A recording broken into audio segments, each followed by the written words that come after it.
Welcome back to another Tuesday. Welcome, guys. Missed you so much. Guys, thank you for being such beautiful subscribers. You know, we started the YouTube channel sometime last year.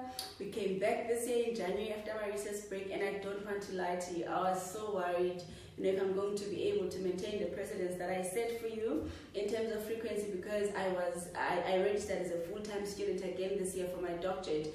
And obviously it's a new journey for me. I don't know what it's going to ask, and I wasn't sure if what it asks of me, will I be able to give it and give this as well. So genuinely, I'm pleasantly surprised that I'm still able to do this.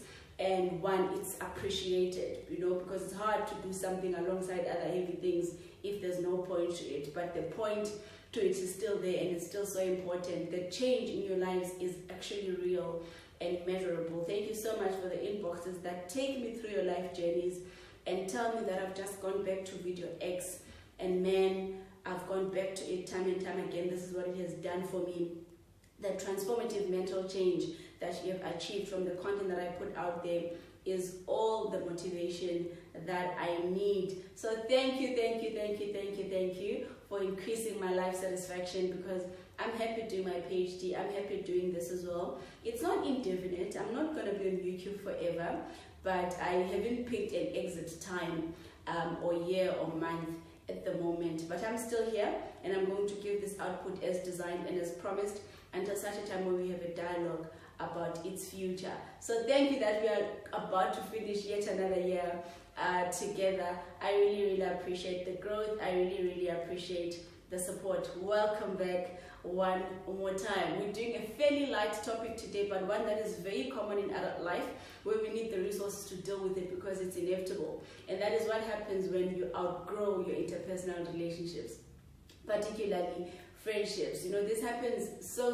much when we, I suppose, navigate different situations in our lives, because sometimes friendships and relationships by their very nature represent a current context. This is especially true for people that work together or are sharing a particular developmental phase together or whatever, that when that particular context that engineered the relationship changes, there isn't much that is left holding the relationship together.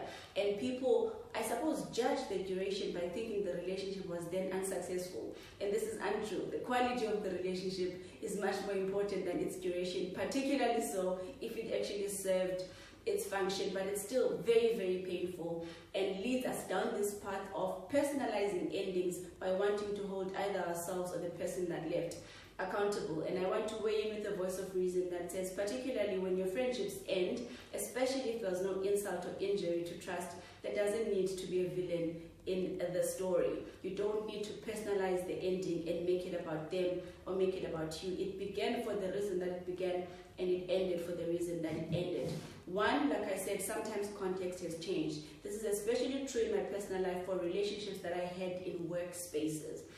So when I worked for a particular institution, you spend so much time at work, so closeness is inevitable, because you're here for most hours in the day, under the same roof, facing the same conditions quite often. So lunch is together, breakfast is together, ongoing random conversation is together.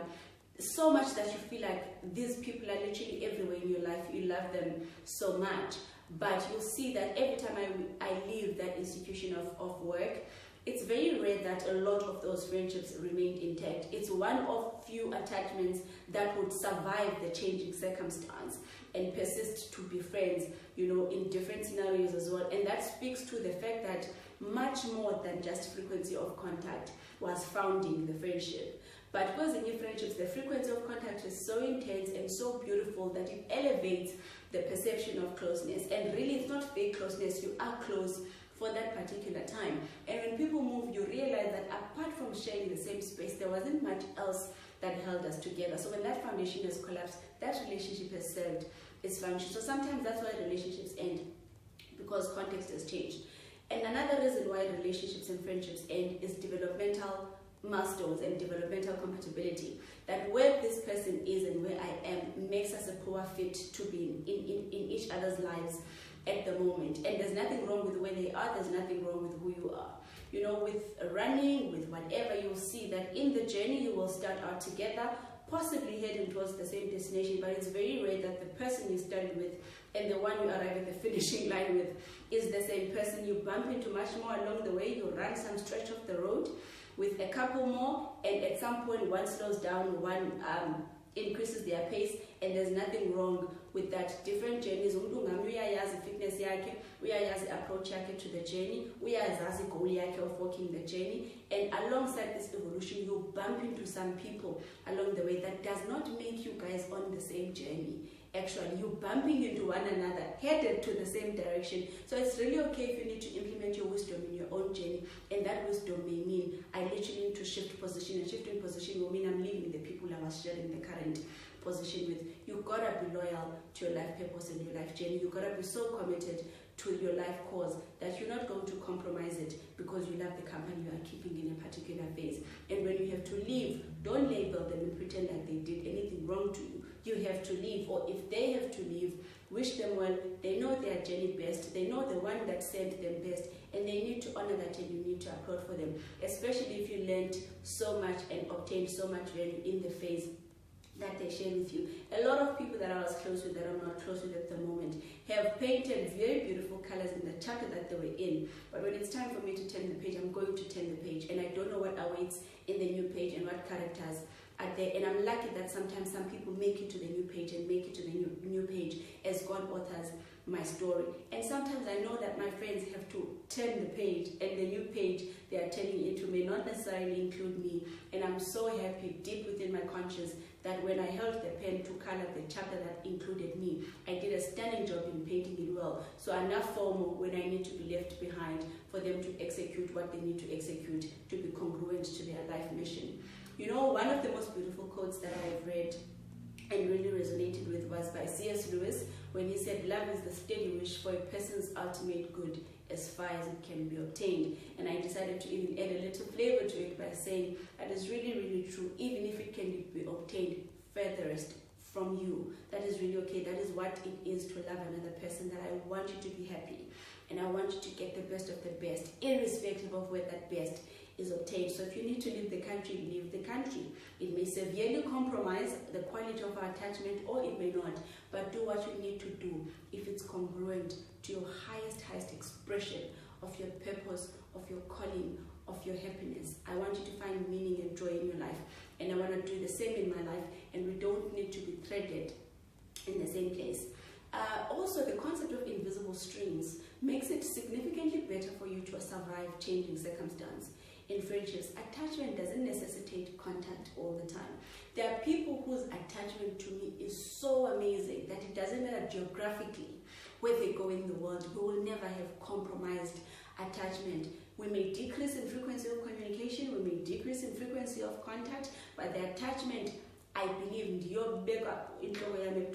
that me and so are close and we love each other months back, because the quality of the attachment was so beautiful. So also when you see a change in the dynamics and culture of the relationship, it doesn't mean the relationship is ended.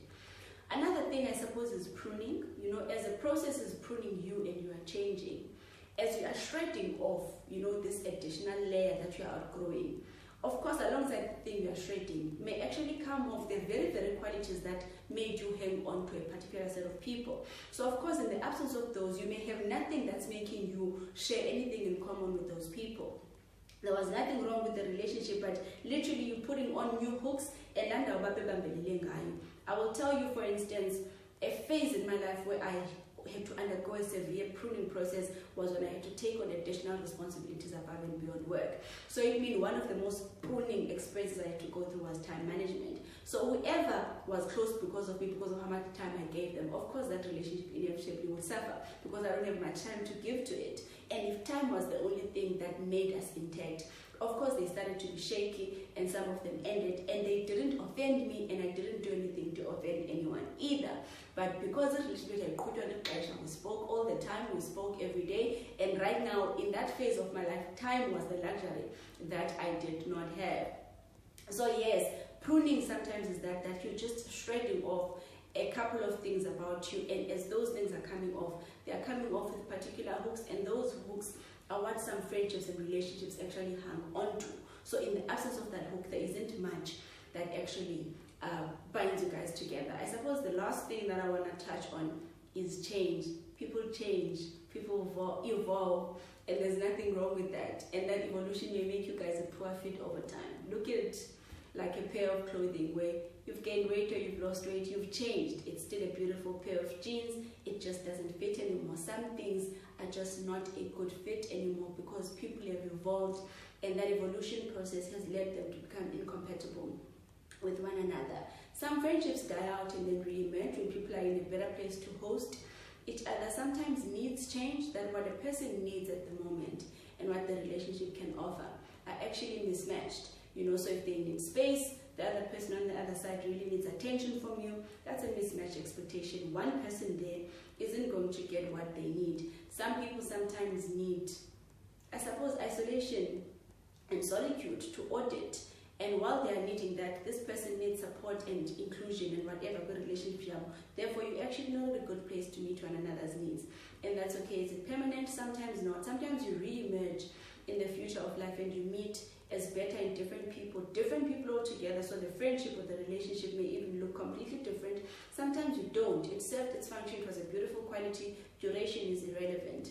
But yes, that is the narrative that I'm trying to put out there, that don't try to personalize it when love leaves. I know it's very, very difficult not to, because loss is painful and comes with grief, but sometimes it's inevitable. It's part and parcel of the process of life.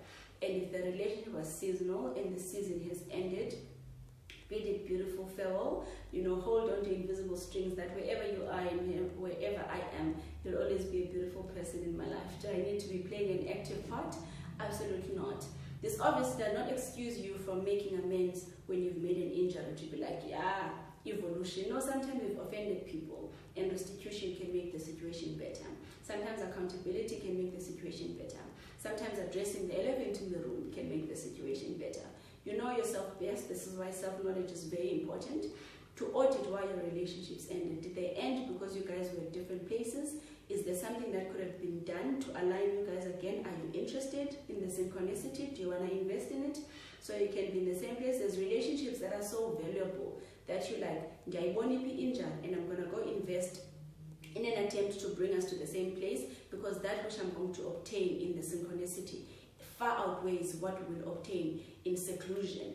And therefore it's worth it to fix that relationship or to tolerate the mismatch thing for a short while, because you believe it's temporary. We've both consented and agreed and committed that that's where we are trying to take it, and I can wait, the phase is out where we are in different places. And some relationships don't have that, especially relationships that don't hinge on commitment. We're not committed to arriving there at the same place, and therefore you've got the option to take a different path if you choose to.